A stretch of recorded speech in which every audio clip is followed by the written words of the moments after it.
sadar atau tidak sadar, lingkungan kita saat ini sudah terlalu banyak dijejali dengan kompetisi menang kalah.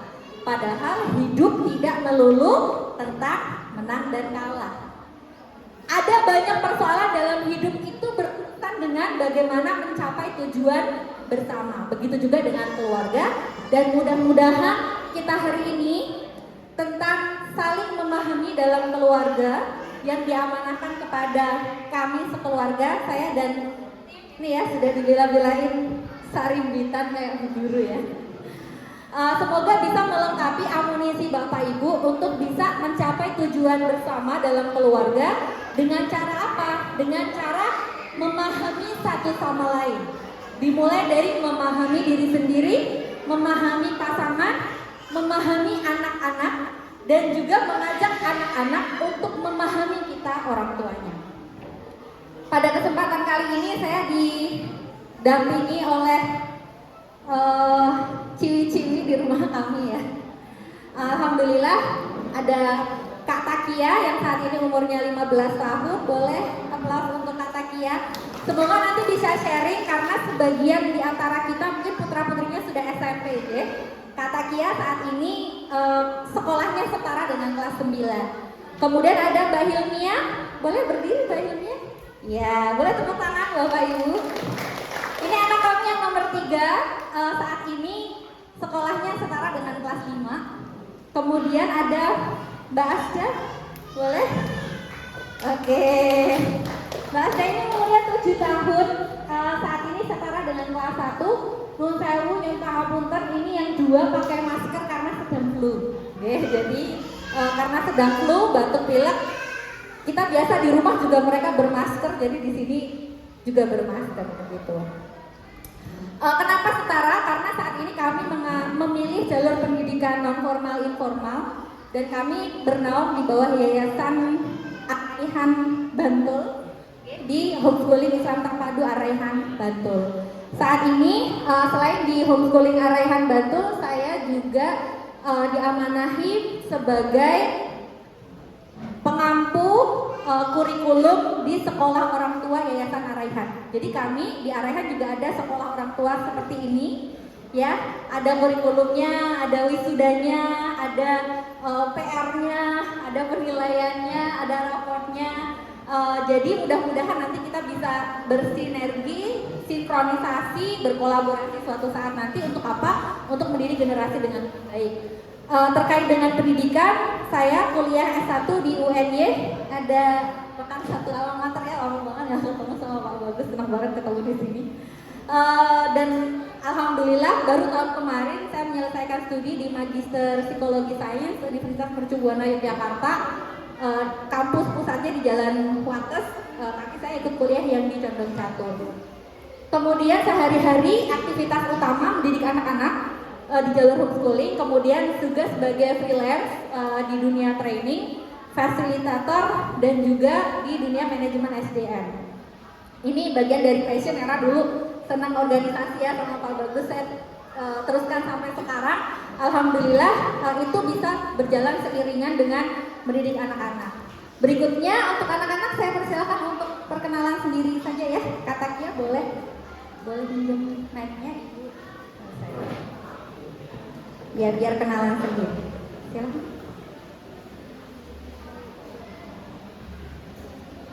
Assalamualaikum warahmatullahi wabarakatuh.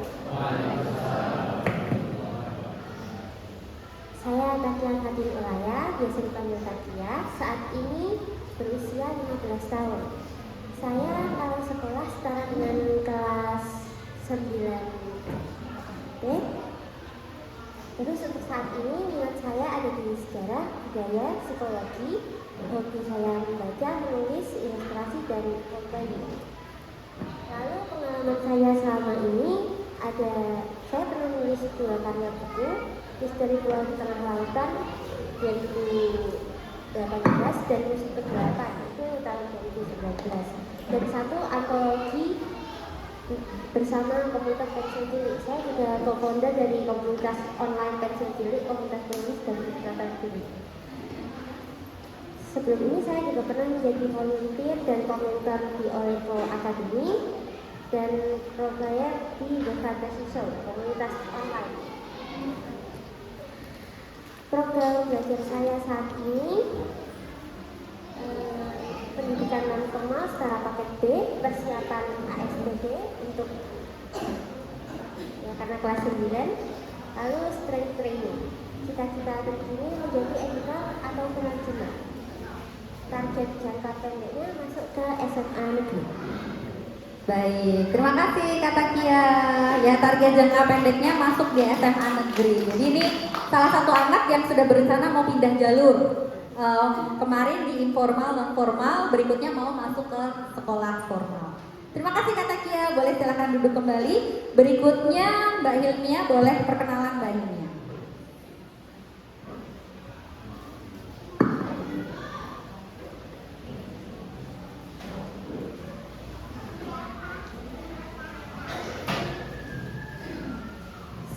Assalamualaikum warahmatullahi wabarakatuh.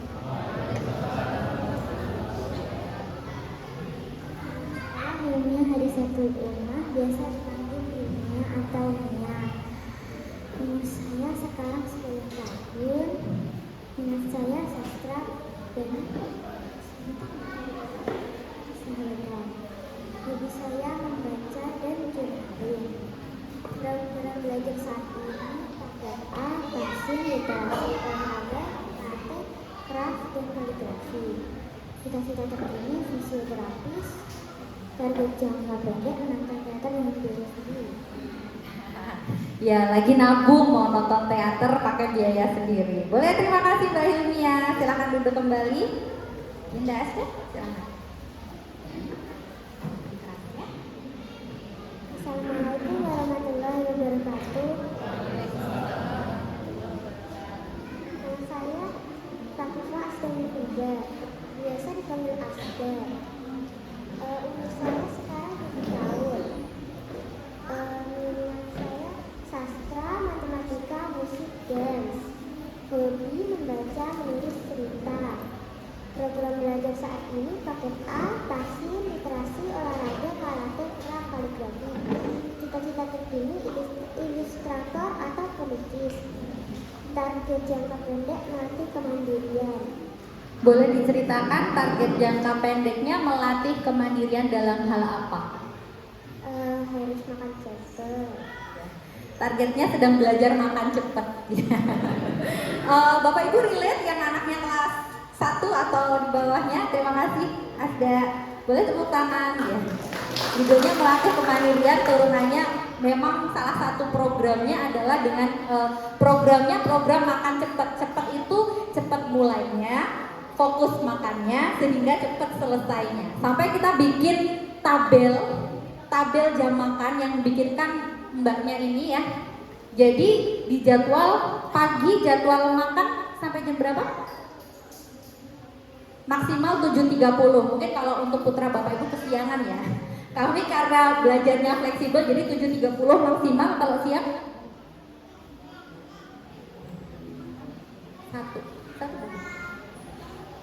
13.00. Kemudian kalau malam jam 19.00, jam 7 sebelum Isya.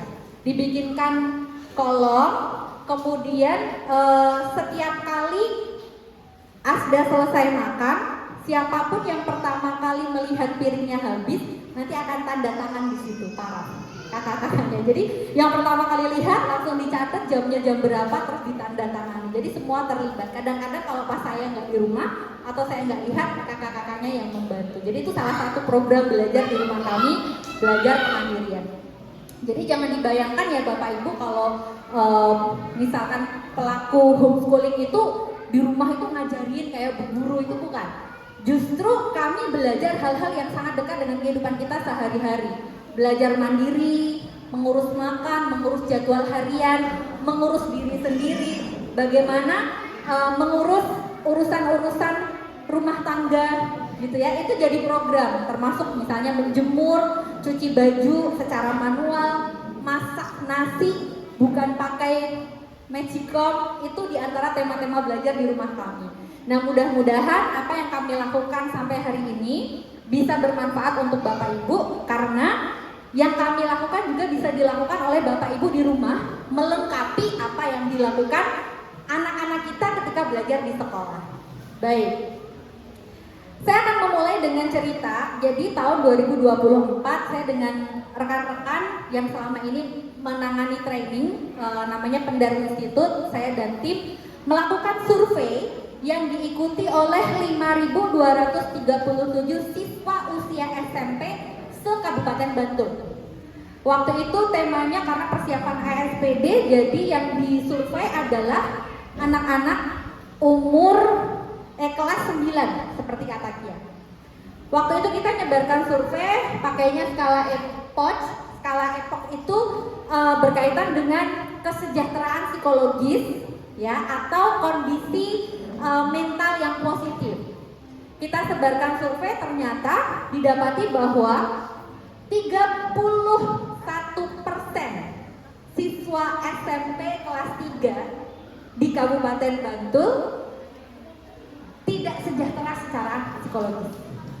Ya, pada waktu itu, dan saya pikir ini tidak jauh berbeda ya. Saya tidak melakukan ini di Kabupaten Kulon Progo dan kabupaten lain, tapi ini cukup menjadi gambaran dan relate dengan penelitian-penelitian di level lainnya. Secara sederhana, ini kan 31% itu kan hampir sepertiganya ya. Jadi kalau ada 3 orang siswa usia remaja, salah satunya ini tidak sejahtera secara mental. Ya, kalau ada 3 orang kumpul, salah satunya. Dan ini menjadi concern penting karena memang ini isu yang tidak boleh dilebay-lebaykan, tapi juga jangan sampai kita abaikan. Dan di sini peran orang tua sangat penting. Kenapa? Karena ketika kami men-zoom in dari skala itu, jadi kesejahteraan psikologis seseorang ini dibagi menjadi beberapa bagian. Jadi disebut sejahtera itu ketika dia merasa terlibat dengan aktivitas sehari-hari. Kemudian ketika dia bisa tangguh menghadapi berbagai situasi. Yang ketiga, ketika memiliki optimisme terhadap hidup. Keempat, merasa terhubung dengan lingkungan terdekatnya. Yang kelima, merasa bahagia. Rasa bahagianya itu lebih besar daripada rasa sedihnya. Nah, dari komponen-komponen pembangun kesejahteraan psikologis ini yang kami temukan, yang paling rendah adalah aspek connectedness atau keterhubungan dengan orang terdekat. Di antaranya orang tua, teman dekat, dan keluarga.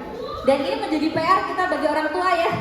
Jadi ternyata merasa terhubung dengan orang tua adalah kebutuhan yang itu berpengaruh terhadap kesehatan mental remaja kita saat ini.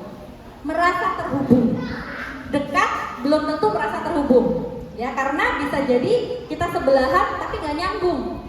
Kita tatap-tatapan, tapi yang satu pikirannya kemana, yang satu pikirannya kemana. Yang satu mikirnya jempol, yang satu mikirnya kelingking, gitu ya. Nah ini tadi sebenarnya simulasi ya, bagaimana kita berusaha untuk terhubung. Dan ternyata kalau kita hanya terhubung lewat bahasa batin, ya kan bisa batin gitu ya. Harusnya ngerti dong maksud saya itu apa, ternyata nggak cukup dan itu berat sekali. Kan lebih enak kok jempol ya, gitu ya. Cici lu tuh jempol itu kan gampang. Tapi kalau kita hanya pakai tatapan mata, pakai bahasa kebatinan, ya sulit sekali. Bisanya bisa, tapi sulit sekali untuk benar-benar menangkap secara presisi apa yang dimaksudkan satu sama lain. Dan ini PR kita saat ini. Oke. Apalagi sekarang, ada lagi isu tentang gap generasi ya. Saya tidak akan membahas secara detail tentang perbedaan lintas generasi, gapnya apa, mungkin bisa di materi lain. Tapi adanya perbedaan perkembangan zaman itu akhirnya membuat gap pengetahuan dan ketersambungan kita dengan anak-anak ini semakin besar. Kita kuis aja ya sebentar ya, saya minta Bapak Ibu kesediaannya untuk menghitung. Kalau yang punya buku boleh ditulis, kalau enggak dihitung saja. Di depan sini saya sudah minta bantuan anak-anak untuk menuliskan istilah-istilah di generasi mereka. Sebagian ada yang generasi Z, Ya, anak-anak usia SMP kita yang kelahiran 2010 ke bawah ini masuk ke generasi Z. Kemudian yang 2011, 2012 ke atas ini masuk ke generasi Alpha. Kalau lahir tahun ini udah masuk ke generasi Beta. Ini istilah-istilah yang lazim mereka temui di generasi mereka. Saya minta anak-anak untuk menuliskan dan saya mau cek. Dari 30 istilah ini, Bapak Ibu tahu berapa? Silakan dihitung. Ya, silakan dihitung. Kalau merasa tahu berarti dihitung 1 poin. Saya akan sebutkan satu persatu. Nanti saya akan cek Bapak Ibu bisa tahu berapa dari istilah-istilah yang saya sebutkan. Bisa ya? Silakan mulai hitung sendiri-sendiri. Oke. Yang pertama, manifest. Kalau merasa tahu berarti dihitung, kalau nggak tahu atau nggak yakin skip. Yang berikutnya, Ohio. Yang ketiga, FR. Yang keempat, bahasanya apa itu? Blood. Blood, BLUD. Nah ini kalau Pak Jeni ini badan BLUD ini punya daerah ini ya, perusahaan daerah. Berikutnya, bias atau OSI. Ini saya cek ya, saya cek nanti. Nanti boleh jadi PR untuk ngobrol sama anak-anaknya atau cari tahu kalau suatu saat tiba-tiba anaknya bilang, kita bisa belajar. Berikutnya, cooking, tapi bukan cooking yang memasak ya. Oh, ini saya tahu bahasa Inggrisnya memasak kan, bukan. Cooking spesifik istilah Gen Z. Berikutnya, brain rot. Berikutnya, mood. Berikutnya, kiat. Apa? Saya tahunya hayat enggak? Yang di jalan mana itu? Jalan Monjali ke atas itu ya. Jalan Malaga. Berikutnya, sender. Berikutnya, sigma. Wow, langsung tahu nih ya, yang SD langsung tahu. Berikutnya, Mas Bro. Berikutnya, FOMO. Berikutnya, Big Way. Gimana adik-adik? Big Way tahu nggak gerakannya gimana? Big Way? Oh nggak tahu ya, anak-anak saya tahu. Big Way. Berikutnya, ghosting. Berikutnya, risk. Berikutnya, IKR. Aduh, saya tahunya IKN Mbak. Ibu kota negara. IKR itu apa gitu ya? Berikutnya, dan naga. Berikutnya, fandom. Berikutnya, low key. Berikutnya, Fanum text. Fanum text. Berikutnya, MJB. Berikutnya, mewing.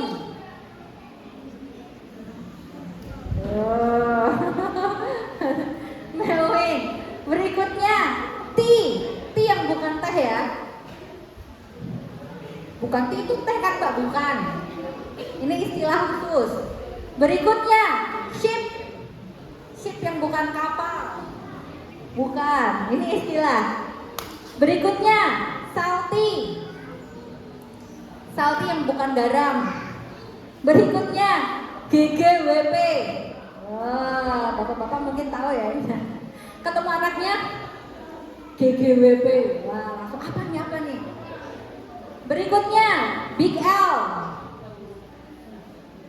Berikutnya, noob. Berikutnya, skibidi. Oke. Silakan dihitung. Bapak Ibu tahu berapa?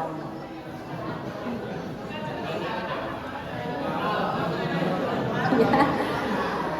Ada yang tahu 30-30-nya? Angkat tangan. Jujur nih saya enggak.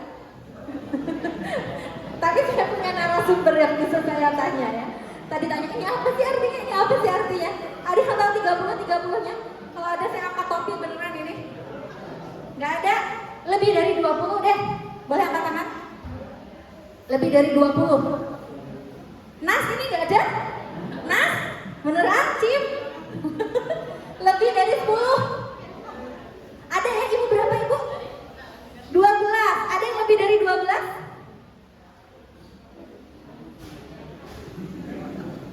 Ada yang kurang dari 10? Boleh angkat tangan? Kurang dari 10 nggak apa-apa ya, kita jujur ya. Ya, terima kasih tepuk tangan untuk kita semua. Ini hari ini kita tambah pengetahuan tentang apa? Tentang gap kita dengan anak-anak kita. Ya, pengetahuan orang yang tahu bahwa dirinya tidak tahu itu bagus loh. Daripada tidak tahu tapi merasa tahu. Karena kalau kita tahu ada hal-hal yang tidak kita ketahui, disitulah bekal awal kita untuk belajar memahami lebih dalam. Ya, saya kasih kesempatan deh Bapak Ibu. 3 pertanyaan aja dari yang ini yang paling pengen tahu banget sekarang. Boleh tanya nanti biar anak saya menjelaskan. Apa Pak? GGWP, boleh dijelaskan Kak?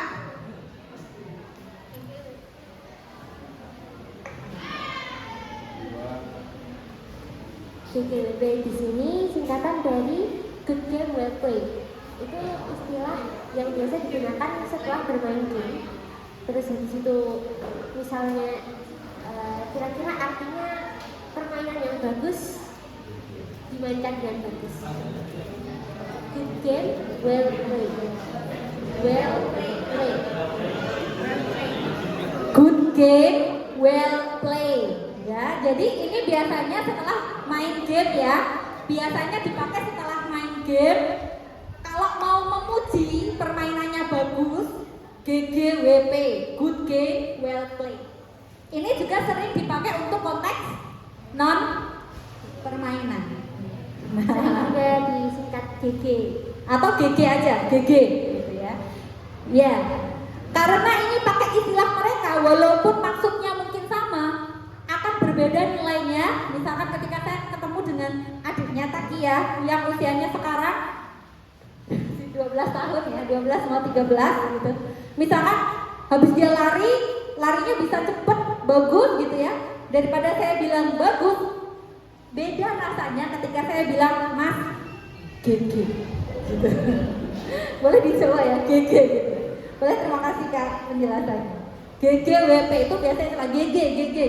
Atau kadang anak saya juga memuji GG Bu gitu. Walaupun saya tidak main game ya, tapi untuk urusan yang general, oh ternyata GG itu artinya good game. Pujian itu memuji, mengapresiasi. Oke, boleh. Terima kasih Bu. Ada lagi yang mau ditanyain sekarang banget? Dua slide lagi, silakan Pak. Skibidi ya, silakan. Boleh yang jawab?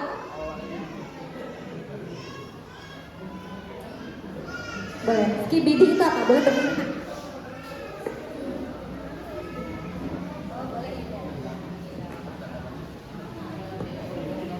Skibidi itu artinya, oh ya kata lagi. Skibidi di sini awalnya diambil dari meme internet, semacam serial animasi yang pernah booming pada masanya, sempat booming. Itu apa nama serialnya Skibidi Toilet. Saya sendiri juga nggak begitu ngerti dan nggak begitu ngikutin, tapi di sini istilah Skibidi itu sering sekarang digunakan untuk menggambarkan sesuatu yang tidak bagus. Sesuatu yang tidak bagus gitu ya. Skip, misalkan jangan sampai kamu skibidi gitu. Itu namanya kamu ejekan, itu ejekan gitu. Ya, saya punya cerita. Boleh, terima kasih duduk lagi Kak. Saya punya cerita karena di komunitas kami, komunitas belajar, ada beberapa anak-anak cowok usia SD yang berdasarkan cerita-cerita antar emak-emak diketahui bahwa anak-anak ini untuk urusan makan itu kadang-kadang pilih-pilih, padahal aktivitas fisiknya banyak, kemudian juga semua olahraga. Saya bilang ke anak-anak ini, Mas, kamu kan senang olahraga, sedang berada di masa pertumbuhan. Kalau makanmu tidak dicukupi, gizimu tidak terpenuhi, nanti kamu skibidi mau gitu. Langsung ketawa, gak mau skibidi toilet. jajan, kalau nggak mau. Oke, berarti kalau kamu pengen tetap bisa lari-lari seharian, bisa main, bisa sepedahan sehari-hari, tetap bisa main badminton karena senang main badminton, ya dipenuhi makannya, komposisinya, jajannya dikurangin. Kita mau ngasih saran dengan istilah mereka itu lebih nempel daripada kita mengabaikan apa yang sedang booming di sana, gitu ya. Ini salah satu contohnya. Skibidi itu mewakili sesuatu yang jelek, buruk, gitu ya. Kamu mau skibidi? Enggak, aku nggak mau skibidi, gitu ya. Begitu. Satu lagi deh pertanyaan. Silahkan Pak, ini bapak-bapak ya penasaran banget. Mas Bro ya. Kalau kalah bapak-bapak, Mas Bro itu temen mancingnya. Ayo Mas Bro, mancing Mas Bro, gitu ya. Kalau menurut Gen Z, Gen Alpha, Mas Bro itu apa? Mas Bro di sini sering dipakai untuk menyebut hewan kapibara.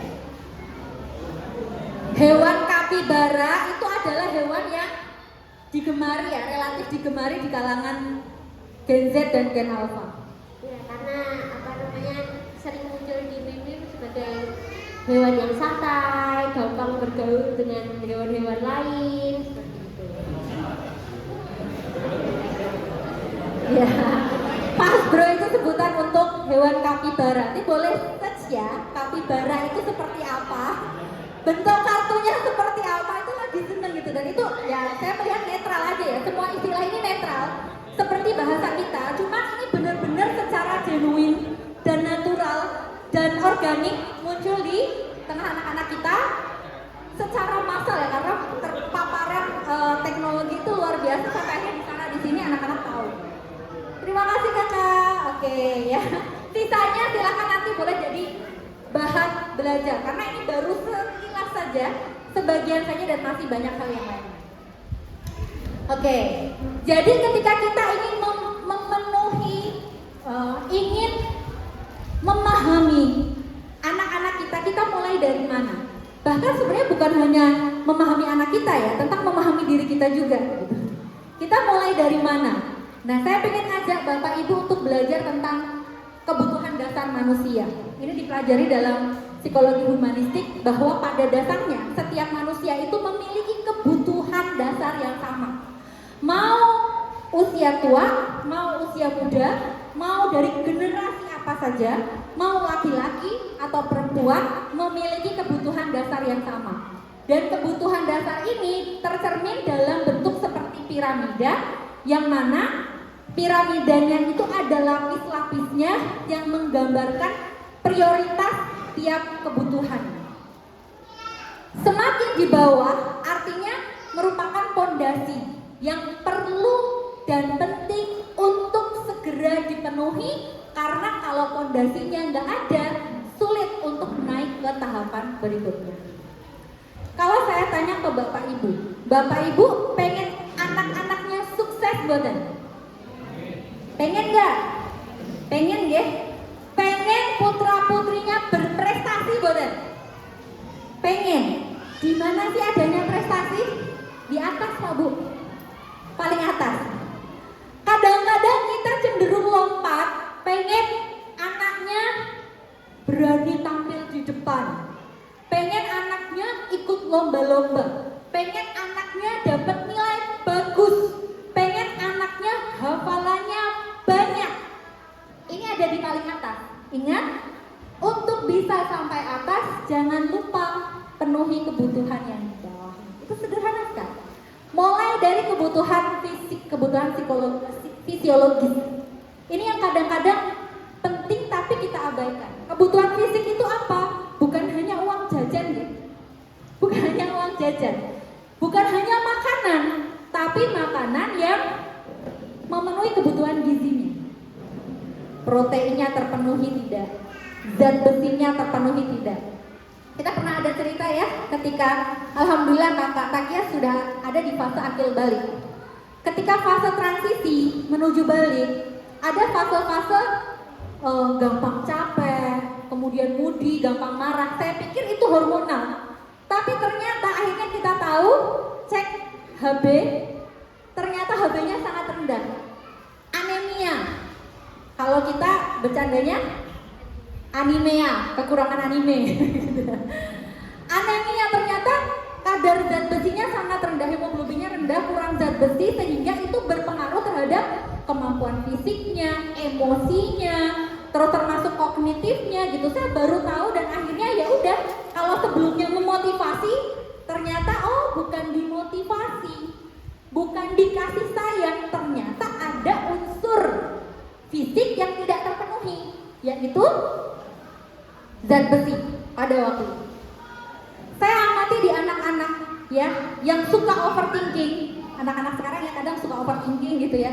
Saya pernah dapat konsultasi, Kak, anak-anak SMA, Kak, cowok nih ya, laki-laki, berprestasi, prestasi akademiknya bagus, seneng tampil gitu di mana-mana, curhat, Kak, saya kok suka overthinking ya. Kalau ada apa kurang gitu, perfeksionis, suka overthinking, gimana cara mengurangi overthinking? Saya cek, aktivitas fisikmu gimana? Olahragamu gimana? Karena ternyata bergerak itu juga merupakan kebutuhan dasar. Jadi Bapak Ibu ya, kalau anak-anaknya banyak gerak itu disyukuri. Karena itu bagian dari kebutuhan dasar. Kalau kebutuhan aktivitas fisiknya terpenuhi, secara emosi, konsentrasi itu akhirnya terpenuhi. Hal yang sepele, kebutuhan tidur Bapak Ibu. Jadi kami sebagai orang tua sangat cerewet dengan pemenuhan kebutuhan tidur anak-anak, gitu ya. Tidur awal, bangun sebisa mungkin awal, tidur siang yang cukup, itu benar-benar gretek. Kenapa? Karena tidur merupakan kebutuhan dasar yang nggak bisa enggak terpenuhi. Untuk siswa kelas 6 Harumai untuk segera masuk ke kelas. Sekali lagi pengumuman untuk kelas siswa 6 Harumai untuk masuk kelas. Terima kasih. Sama-sama. Ya. Jadi kebutuhan dasar ini ya, Bapak Ibu ya, silahkan. 3 komponen kebugaran: aktivitas fisik, makan, asupan makanan, dan kecukupan tidur. 3 hal ini sulit untuk sampai ke atas kalau kebutuhan dasarnya tidak terpenuhi. Sulit sekali, gitu ya. Kemudian berikutnya, kebutuhan rasa aman. Rasa aman apa? Rasa aman secara fisik dari bahaya, dari gangguan, gitu ya. Kemudian juga rasa aman untuk menjadi diri sendiri. Ini yang kita. Misalkan punya anak 4 gitu ya. Kadang kan cenderung bagi kita niatnya memotivasi, tapi caranya gimana? Membanding-bandingkan. Tuh loh, kayak kakakmu itu loh. Gitu ya. Misalnya ya, nggak enak gitu. Oh, berarti aku nggak oke ya kalau aku nggak seperti kakak. Gitu. Ini loh, kayak temenmu itu loh, anteng kalau di kelas gitu ya. Niatnya bagus, memotivasi, tapi caranya dengan membanding-bandingkan itu lebih dominan menyakiti, bukan memotivasi. Oke, ini yang pertama, pahami kebutuhan dasar. Kalau anak lagi uring-uringan, kita cari dulu dari bawah. Apakah ada kebutuhan fisik yang belum terpenuhi? Apakah ada kebutuhan rasa aman? Oh, mungkin dia punya pengalaman dibully, mungkin dia punya pengalaman, mungkin misalnya punya naudzubillah, misalkan mengalami kekerasan seksual di luar sana, kita tidak tahu. Kemudian dicek lagi, apakah dia merasa cukup untuk dicintai, apakah dia merasa dirinya berharga, baru self actualization. Gak mungkin anak bisa beraktualisasi diri kalau dia tidak punya rasa berharga dalam dirinya atau self esteem. Maka lebih penting bagi saya, daripada anak bisa ngomong di depan, lebih penting dia merasa aku berbeda dan aku berharga. Ini PR orang tua. Kalau ngomong di depan, tampil, ini bisa dilatih oleh trainer gitu ya, bisa dilatih oleh guru, tapi merasa berharga itu nggak bisa enggak dimulai dari rumah. Oke, next, pahami fase perkembangan. Ya, kita lihat treatment untuk anak di bawah 7 tahun dengan treatment anak di atas tahun, dengan treatment untuk anak yang sudah akil balik tentu berbeda, dan kita perlu paham perbedaannya. Saya tidak akan berpanjang lebar, nanti bisa dibaca sendiri, ini akan kita bagikan juga materinya. Saya pakai teori perkembangan psikososial Erik Erikson, jadi dibagi menjadi beberapa tahap. Ya, dan masing-masing tahap itu ada titik kritisnya. Bapak Ibu ada yang anaknya usia SD? Boleh angkat tangan SD bawah? 1, 2, 3. Oke, ada yang putra putrinya usia di bawah SD? KB? TK? Oke. Ada yang putra putrinya usia SD atas? Jelang akil balik? Ada yang sudah akil balik putra putrinya? Oke, yang sudah balik ya, sudah melewati fase balik. Ini kalau secara psikologi ada titik kritisnya. Misalnya, usia bayi itu titik kritisnya adalah membangun kepercayaan. Kepercayaan kepada siapa? Kepercayaan kepada orang tua. Nanti outcome-nya adalah kelekatan. Bagaimana merasa dekat dengan orang tua. Contohnya gimana? Ya kadang-kadang praktek ini perlu kita evaluasi bersama-sama. Misalnya praktek ngelipek biar nggak nangis, perginya diam-diam. Benar nggak nangis hasilnya. Tapi PR-nya apa? PR-nya bagaimana anak percaya dengan kita. Wah besok katanya nggak ditinggal, ternyata ditinggal lagi, gitu ya. Nah, kalau saya mending nangis, ya, mending nangis tapi kita jujur gitu. Kemudian kita cari cara untuk mengobati. Maaf ya tadi ibu pergi harus pergi dan sebagainya dan sebagainya. Oke, berikutnya adalah usia 2-3 tahun ini membangun otonomi dasar, kemandirian. Mereka pengen nyoba makan tapi berantakan mungkin ya. Kitanya kadang nggak sabar. Lama banget pakai baju, udah nih kancingnya lama banget tapi mau pakai sendiri. Aku mau sendiri gitu. Kadang-kadang kita yang nggak sebersih nih, ibu pakein aja.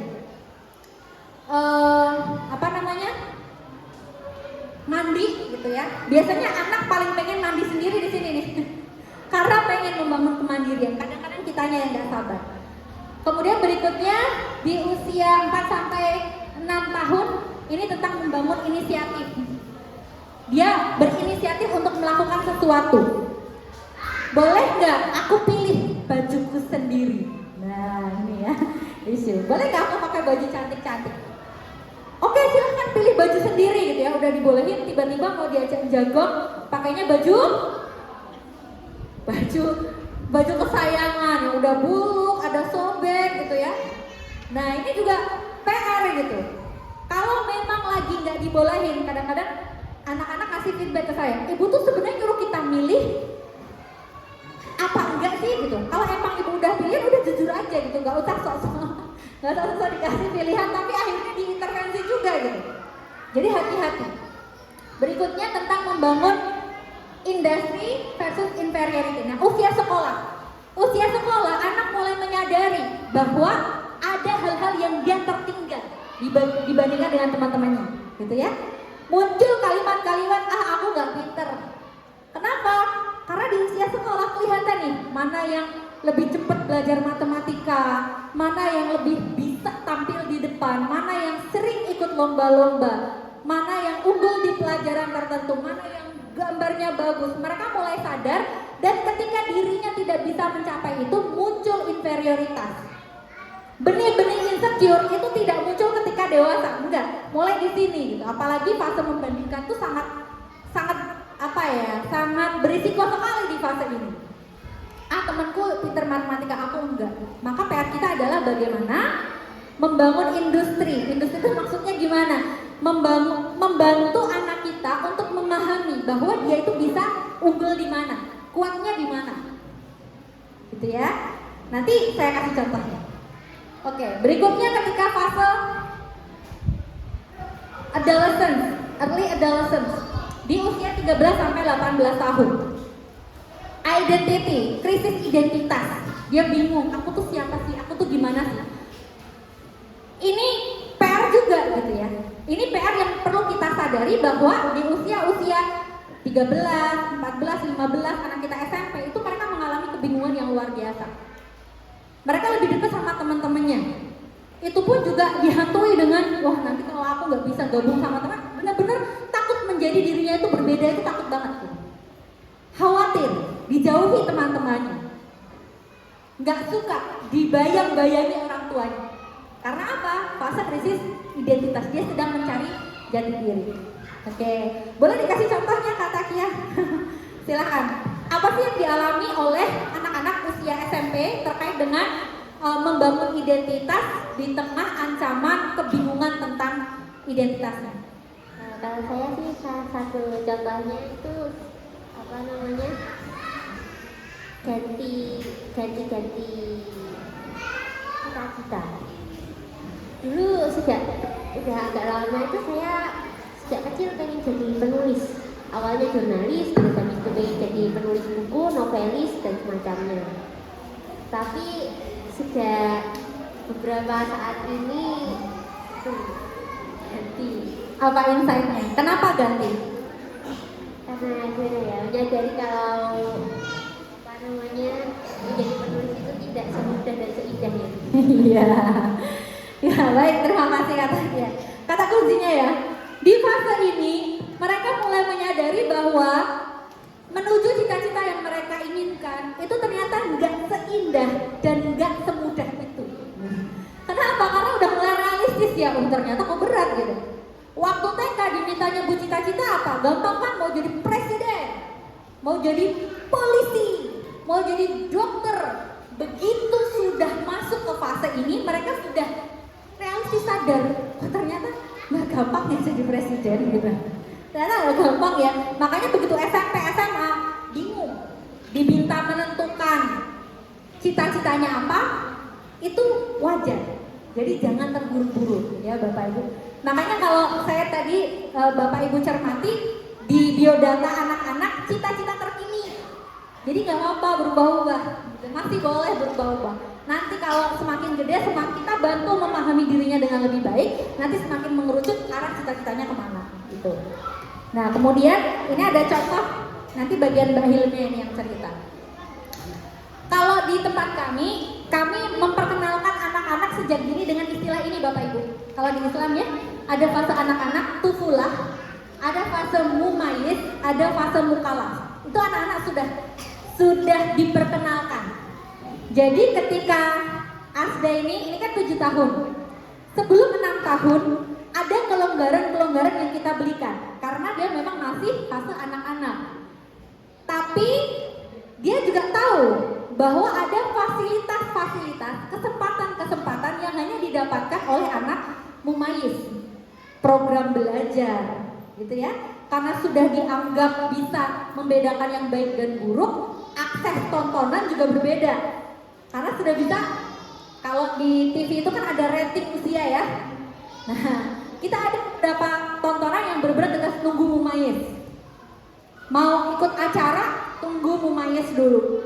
Jadi ketika fase transisi dari 6 ke 7 tahun, yang dia bayangkan mumayyiz itu adalah sesuatu yang spesial, keren, dan begitu masuk 7 tahun, kalimat pertamanya adalah udah mumayyiz, rasanya nggak percaya, kayak gini ya rasanya mumayyiz gitu ya. Dan memang sengaja kalau di keluarga kami tidak merayakan ulang tahun, tapi momen 7 tahun masuk ke mumayyiz kita rayakan. Kenapa? Karena dalam Islam mumayyiz itu memiliki kedudukan tertentu gitu. Dispesialkan oleh Rasulullah tentang sholat gitu ya, tentang, dan ini pertama kali bisa membedakan tentang puasa. Kalau kita menganggap puasa itu sebagai beban, ketika di fase mumayyiz itu mereka sudah punya persepsi bahwa puasa itu keren, puasa penuh itu keren, bisa sholat berjamaah itu keren. Ketika masuk di fase akil balik, ya persiapan balik, kita sudah perkenalkan istilah mukalaf atau kami biasanya sebutnya akil balik. Maka walaupun tidak merayakan ulang tahun, kalau ada anggota keluarga yang masuk fase akil balik, kalau perempuan menstruasi, kalau laki-laki ihtilam, mimpi basah pertama, kita rayakan, makan-makan, Bapak Ibu. Jadi jarang kita makan-makan sekeluarga, tapi begitu ada yang balik ini boleh milih mau ditraktir di mana. Dirayakan, pakai ucapan, didoakan, ada gimana kata-katanya, harapan, pesan-pesan buat adik-adiknya, buat kakaknya, pesan-pesan buat ayah, buat ibu, yang lain gantian ngasih pesan-pesan. Jadi memang benar-benar dirayakan. Kami tidak merayakan ulang tahun, tapi 7 tahun, 10 tahun, dan balik itu selalu kami rayakan. Supaya apa? Supaya anak punya persepsi bahwa masuk fase-fase ini ada keistimewaan dalam perspektif pendidikan Islam sebagai seorang pribadi muslim. Mereka menghadapi satu fase hidup gitu. Termasuk nanti persiapan juga. Kami orang tuanya nggak pernah merayakan ulang tahun, tapi ketika nanti masuk fase 40 tahun, ya insya Allah akan kita rayakan gitu. Kenapa? Karena dalam 40 tahun itu ada ceritanya, ada maksudnya, ada tanggung jawabnya gitu. Nah ini cara ya. Kita perlu paham anak kita ada di fase mana. Mbak Hilmia ini sekarang ada di fase school age. Sharing supaya Bapak Ibu punya gambaran. Temanya adalah membangun industri, menurunkan kadar inferioritas. Oke, Mbak Mia boleh silakan bercerita. Ini apa? Ya, silakan ceritakan. Dari situ nggak? Ini adalah kartu buat terapinya Ibu. Jadi nanti bulat-bulatnya dicetak sampai 1 sampai 3 harus bayar, tapi kalau yang keempat udah nggak bayar, jadi gratis. Ya, terima kasih Mbak Hilmia. Ini namanya kartu Mia Terapi ya. Kartu member terapi MY. Ada kartunya, fisik kecil. Membernya namanya saya. Nama saya Fitri Aningsih, tapi sering dipanggil Iing kalau di keluarga. Ibu Iing. Setiap kali ambil layanannya apa? Layanannya pijat. Terapi. Makanya tadi kalau dilihat cita-citanya fisioterapi sekarang. Besok belum tahu apakah berubah apa. Hari ini cita-citanya fisioterapi. Setiap kali pijat itu ada tarifnya. Bapak Ibu, bayarnya berapa? Kalau 30 menit 10.000, kalau 15 menit 5.000. Kalau 30 menit 10.000, 15 menit 5.000. Bener-bener saya bayar. Uang saku anak saya nggak banyak, Bapak Ibu. Uang sakunya berapa? Sebulan? 60. Uang sakunya sebulan 60.000. Tapi untuk hal yang itu bukan tanggung jawabnya pribadi, saya kasih karena memang Mbak Mia ini kalau mijetin itu Bapak Ibu tahu ya, tangan-tangan tekanan orang yang memang berbakat mijet itu beda gitu. Jadi sejak kecil tuh pijitannya itu tek tek tek tek dan telaten. Walaupun ada bayarannya, tidak semua anak-anak mau ambil layanan ini karena mijetin 15 menit dengan standar fokus sesuai dengan tekanan yang diharapkan oleh penerima terapi. Itu gak mudah. Saya nyoba mijetin aja, capek banget, 30 menit bener-bener nonstop Bapak Ibu. Dan gak boleh nyambi, bener-bener mijetin gitu. Nah, ini kenapa saya kaitkan dengan tema industry versus inferiority. Karena saya tahu, di fasenya Mbak Mia merasa berbeda dengan teman-temannya, merasa kesulitan untuk menguasai hal-hal tertentu, itu bisa mengantarkan pada, aku nggak bisa. Contoh, pelajaran yang nggak paling disuka apa? Matematika. Kenapa? Karena susah. Dan saya tahu, dia kesulitan dengan matematika. Aduh, kalau udah matematika itu ya, aduh gitu. Tapi saya tahu, dia memiliki kekuatan dalam bentuk apa? Ketelatenan dan mijet. Dan saya kasih ruang untuk dia mengembangkan itu gitu. Terus akhirnya dia berinisiatif bikin member ini ya, nanti kalau udah 3 kali dapat bonus. Di bonus free, gratis, pijetannya gitu ya, nggak bayar. Akhirnya ya itu tadi bisa nabung dari hasil mijet. Setiap malam itu, Ibu mau layanan terapi gitu ya. Nanti kalau udah 3 kali gratis dong, gratis gitu. Kadang-kadang ya mijetin gitu. Sukacita. Kalau misalkan yang bukan dibayar ya dia mijetin tapi gak ada targetnya gitu. Bukan berarti masa hitungan banget sama orang tua gitu. Saya tahu banget dia dalam kondisi biasa juga dengan suka hati mijetin gitu. Misalkan saya duduk gitu dipijetin gitu. Tapi kan beda mijetin dengan target dengan mijetin tanpa target.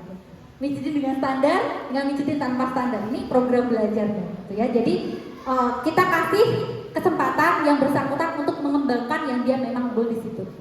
Kalau saya paksa matematika terus, gimana kira-kira? Capek, jadi bad seharian. Nah ini contoh. Oke, yang lain juga punya program yang berbeda-beda.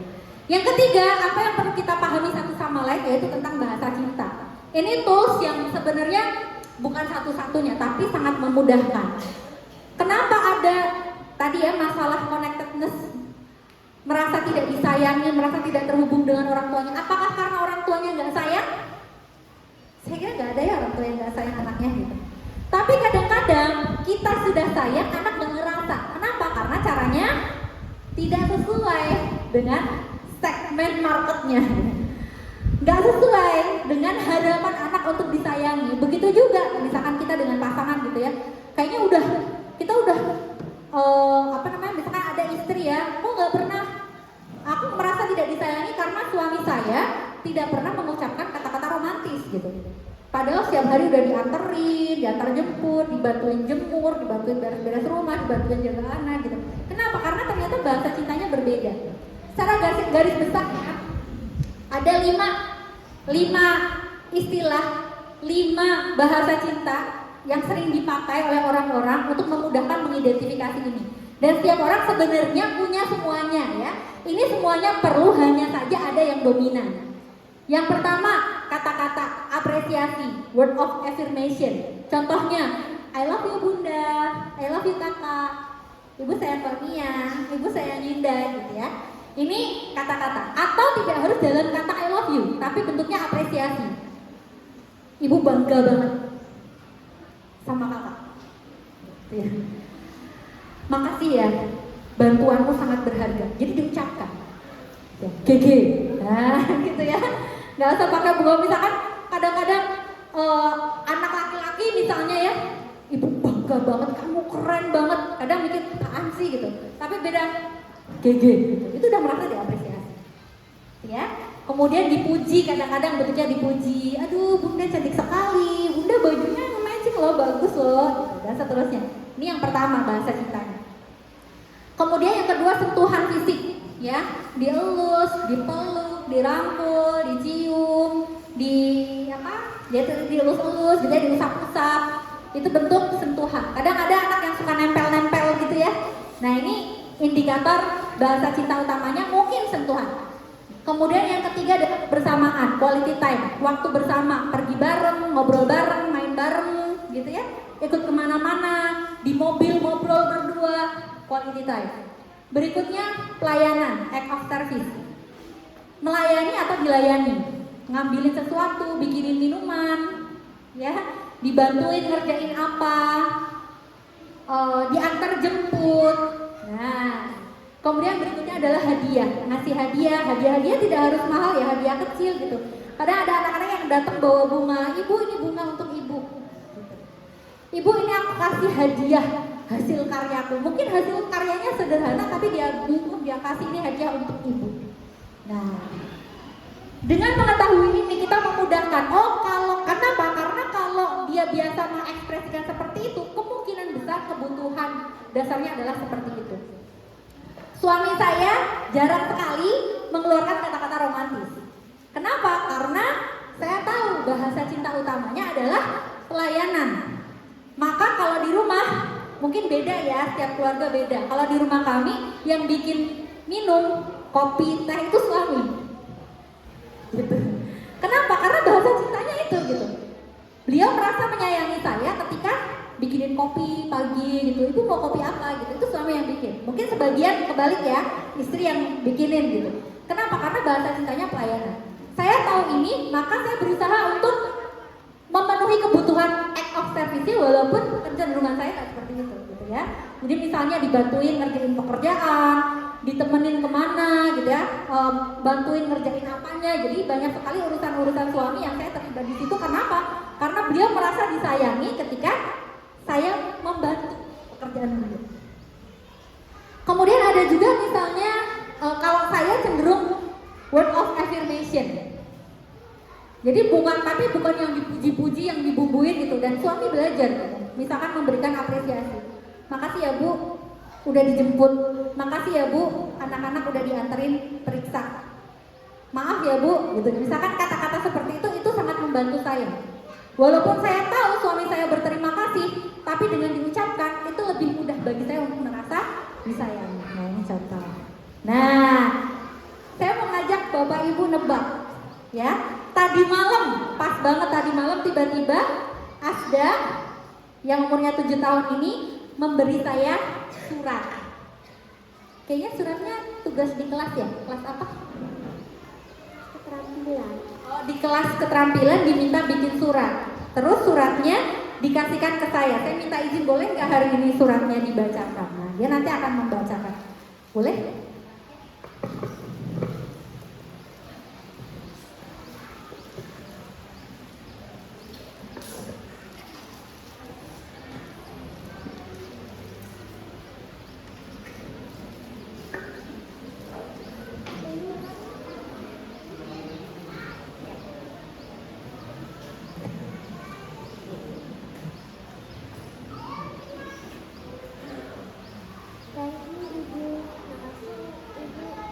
Makasih Ibu udah ajarin Yunda menulis dan membaca, dan Ibu juga sering mengajarin Yunda. Maaf, biasanya marah-marah ke Ibu kalau misalnya ngerepotin, Yunda sering banget. Ibu jangan jadi yang terbaik buat Yunda.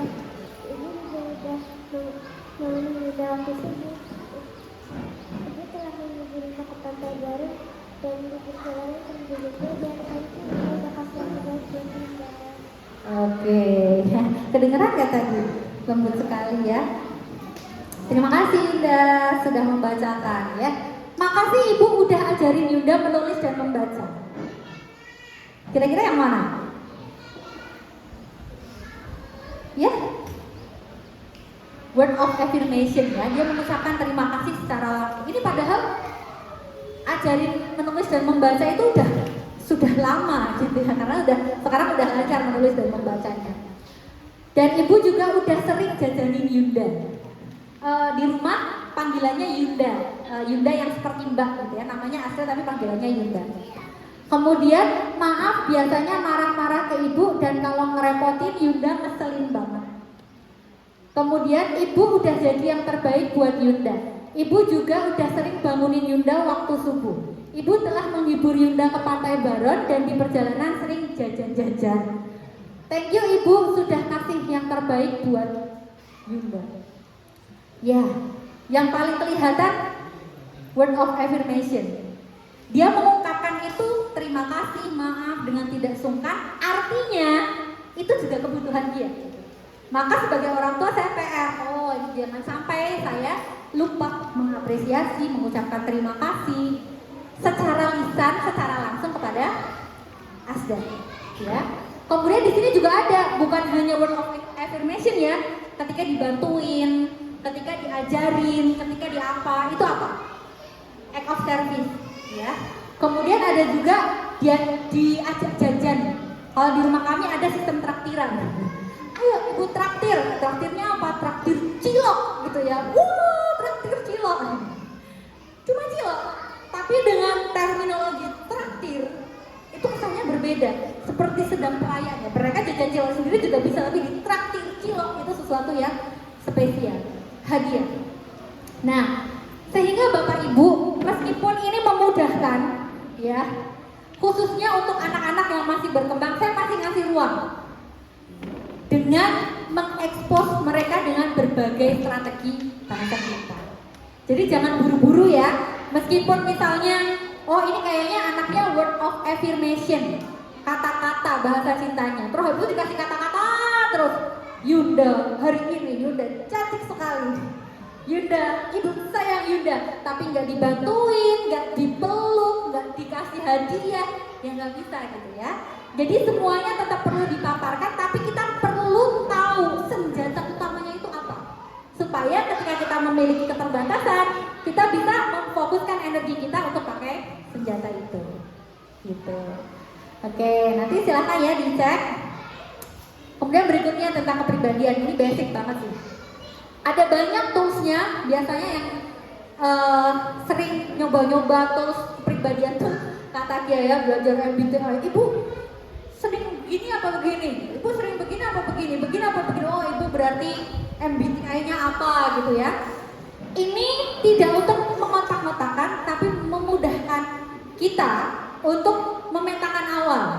Ya, contoh, walaupun nggak bisa saklek ya. Ini anaknya cenderung energinya energi introvert apa extrovert.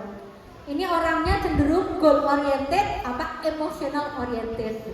Ini yang paling gampang ya, tipe kepribadian apakah cenderung seperti merpati, merak, Owl atau eagle? Kakak apa kak? Cenderung yang mana? Singkat aja. Saya cenderung owl. Cenderung owl. Mbak Mia? Dove. Dove. Yunda? Belum tahu ya, masih observasi. Tapi kalau hasil diskusi kemungkinan di area kanan. Saya juga di area kanan, saya cenderung peacock. Ya. Kalau suami antara eagle sama owl. Adiknya kayaknya sih antara cenderung owl ya, mungkin ya, yang di rumah. Gitu ya, untuk memudahkan dan saling berkomunikasi, bukan untuk menjudge ya, tapi untuk kayaknya aku kok cenderung begini ya, aku cenderung begini, itu bahasa obrolan yang mudah. Berikutnya memahami potensinya, karena kami di pendamping itu juga mengembangkan tools pakai Clifton Strength, ini membantu untuk memetakan kekuatan anak tuh di mana. Ini contohnya punya Kak Kia, dan kita pakai ini salah satunya untuk memutuskan dulu waktu dari SD ke SMP, transisinya mau pilih kemana, mau lanjut homeschooling, mau sekolah formal, atau mau ke pesantren, kita brainstorming pakai ini. Sebelum ditutup, sebelum ditutup kakak boleh cerita ya, singkat aja, bagaimana menggunakan hasil asesmen Clifton Strength dengan baca bakat, kemudian sampai membantu untuk mengambil keputusan-keputusan di fase transisi menuju remaja.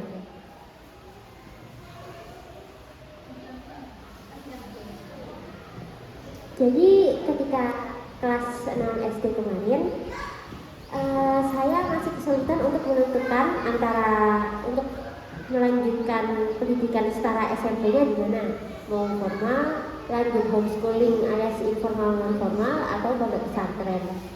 Karena itu, waktu itu saya mengambil asesmen baca bakat ini, terus dengan asesmen baca bakat, jadi bisa lebih memetakan apa yang saya butuhkan, apa lingkungan, dan di lingkungan seperti apa saya kira-kira bakal bisa lebih berkembang. Contohnya misalnya saya pertama itu ada competition, saya orang yang kompetitif, jadi lebih mudah berkembang di area yang banyak tantangannya, banyak pesaingnya dan semacamnya. Lalu terus habis itu semuanya dibahas, terus setelahnya diambil kesimpulan, dan kemudian saya menyimpulkan saya akhirnya melanjutkan pendidikan setara SMP-nya. Oke, terima kasih Kak Takia. Jadi waktu itu saya minta Kak Takia untuk memetakan. Kelihatan nggak ya?